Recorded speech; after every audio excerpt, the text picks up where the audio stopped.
Welcome back to the Dresden Files cooperative card game. Up first, we're going to be having Harry Dresden going. And so let's take a quick look at his cards. He's got an attack, a couple of investigates, range 3 and 1, another attack. He has overcome an obstacle, another attack, and overcome an obstacle 3, and rolling 2 dice. Our problem is we have 2 obstacles at area 4.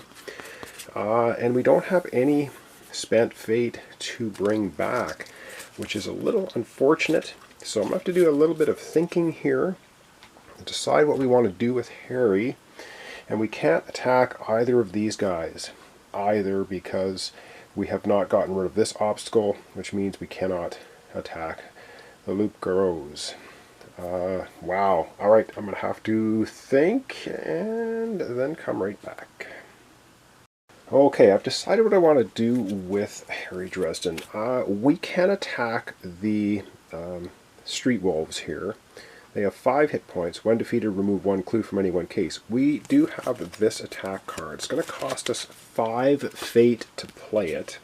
So we will do that. So we're going to take 2, 3, 4, 5 fate, spend it to play Fuego. Attack. It has a range of 3, so 1, 2, 3. We can attack them. They're within range.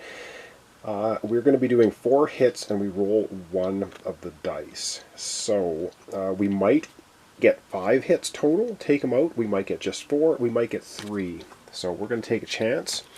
I guess we'll roll a red die because we're attacking. And we'll see what we can get. Yes! We get a +1. This is really good. So it means we've done 4 + 1. We've done 5 damage to these guys, and they are out of here, defeated. So we defeated our first enemy.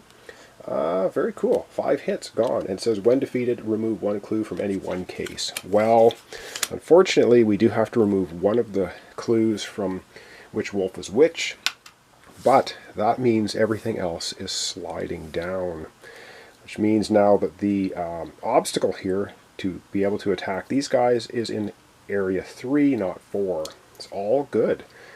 Okay, up next will then be Susan Rodriguez. And let's take a look at Susan's cards here. She's got a couple of clue cards. She has, this is, I think we're going to be doing this one. Overcome an obstacle at range 3. We can overcome that obstacle. And then you collect 2 plus a die roll of fate points, which is pretty good. We also have take advantage, but we cannot take this advantage till we have at least solved 1 case. So this we cannot play. So let me just do a tiny bit of thinking as to what we want to do with Susan, and we'll come right back and have her take a turn. And I suddenly realize I have screwed up, because this obstacle here is until this obstacle is overcome, all attacks are -1 hit. So instead of doing 5 damage here, we're only going to do 4, which is not going to knock them out. So I put the clue back on which wolf is which as well. Oh boy. Alright, so now that brings us back to Susan again. Excuse me. So she will not be able to use overcome obstacle, because both of our obstacles, of course, are at 4 distance, which is really annoying. And you cannot take this advantage until a clue is solved, which we haven't done. We have limited options, so we've used up 5 from Harry, and I think, as lame as this is going to be, I think we're just going to take this 1 overcome obstacle card. And so what we're going to do, we're going to get rid of this for fate points. We get 1 fate point back, which doesn't sound like a heck of a lot. We're going to get rid of this card, but let's not forget that she's the arcane reporter. Her talent, when you discard for fate points, which we did, you may add 1 clue to the case at the shortest range. So at least that lets us put 1 clue on this case for her discarding for fate points. Alright, we've used up 4. We have now 2, 4, 6, 8, 9 in here. Oh man, and up next will be Michael Carpenter. And what does Michael have? He has lots of damage at 1. We cannot hit either of those. He had another attack range of 2.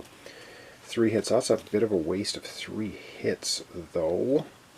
Although we could do 3 hits to that enemy. Oh man, what does he have? His ability is plus 3 range. Oh, I don't know. And he's got Overcome Obstacle, which again is probably not going to be too useful. Once again, I'm going to have to turn the camera off. He does his stunt though, is on your turn, play this card, add 3 hits to any one legal foe that has no hits on it, then move this card to the furthest range. Probably want to save that for one of the legal lanes. Once we finally overcome this obstacle, all kinds of horrible things that we're trying to overcome here. Wow, this is a pretty tough one. Don't know if we're going to pull off. Alright, gonna have to do some thinking. We'll come right back and have Michael Carpenter take his turn. Oh my god, I've been agonizing over what we want Michael to do. Okay, I think what we're going to do is we're going to go ahead and use this big, powerful card. It's a Clue Divine Revelation. But, remember, it's only range 1. I want to do it to this, this clue, this case. So I'm going to have to use his ability, which we've powered up.